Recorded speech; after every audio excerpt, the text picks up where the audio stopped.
Hey, good evening, team.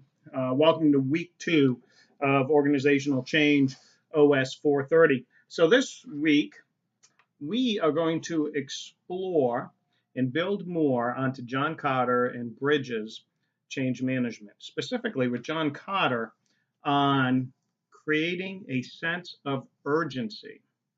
And Bridges letting go. So, one of the first steps in creating a organizational change is that we have to communicate our strategic vision to other people and why this change is important. So, for instance, last week we saw the video with Danny DeVito on other people's money, and Danny DeVito communicated to the shareholders and the employees on why the change was necessary. And he had to communicate that, hey, there's a sense of urgency because you guys are going to be out of a job. So whenever we do a change, and it could be a big change or it could be even a small change, there has to be a sense of urgency. And some people are uneasy, and I know I'm one of those, with that term, sense of urgency that this change has to happen or fail. There's been politicians, and you might have heard on the news where they say things like, never let a good crisis go to waste. Well, that is their way of saying create a sense of urgency. That if there is, and I don't want to get political, but at a macro level, if there is a crisis, let's say, I don't know. I'm just going to make this up. Let's say overfill at the trash landfill. Well, what are we going to do about that? Are we going to change our trash usage? Are we going to expand our dump? Are we going to pay more for recycling? These are things, and so this is, you never let a crisis go to waste. That's a simplification there. It can go many ways, but this is a sense of urgency, and that we have to communicate, hey, we need to do this change, and this is why. And so there's two videos, right? Our iceberg is melting, and the other video on John Kotter on creating a sense of urgency. There's also a video on strategic objectives that I want you to look at because you need to know how it fits into our strategic objectives, this change. Now, I also posted a great article, and I want you to use this when you do your discussion board and your paper, and it's on the neuroscience of change and why people are afraid of it. Of change. And I found this really interesting, and it's called SCARF, right?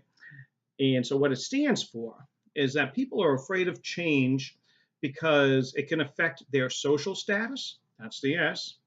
It can create a change in certainty. Nobody likes to, not knowing what the future holds for them, right?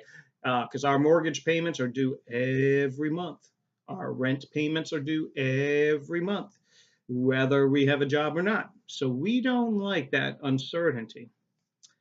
Also, autonomy, right?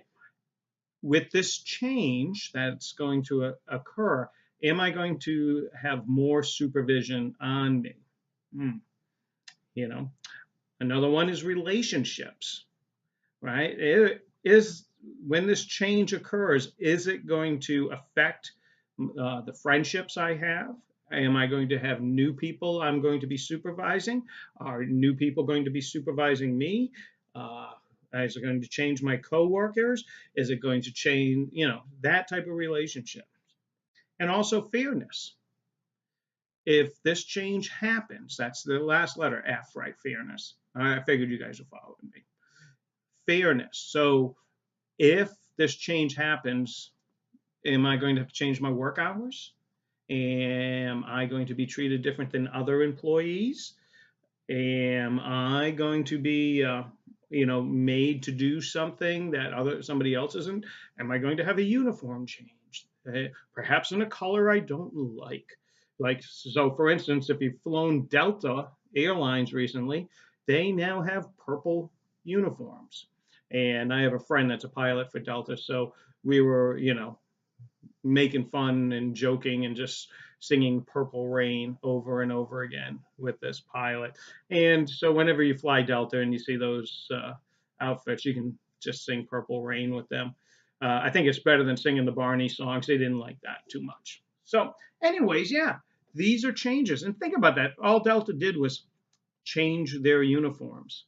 And yeah, some people were pretty hesitant. And yeah, so, anyways, this week you have a discussion board and you have a paper due. I know some people contacted me that said, "Hey, I haven't received my books yet, and I hope you have your books on order and that they're coming in soon."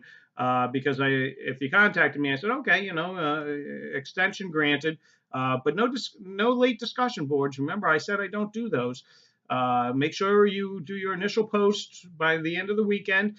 And that you reply to 2 of your classmates. It's Wednesday night right now, and I'm still waiting to see people reply to week 1. I might I'll probably let it slide because we're all kind of settling in after the long weekend into summer, but not so much now. We are in week 2.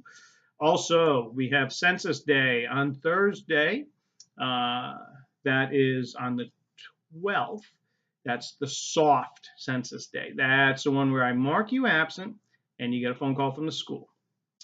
The next census day is the hard census day. And that is on not this Thursday, but the Thursday after, which would be the 19th. Yeah, I think I can work my math there. So I will let you know. And keep up the communications, keep up the good work, get those books and get reading on it. This is good stuff. Okay. So if you have any questions, please ask. Dave out.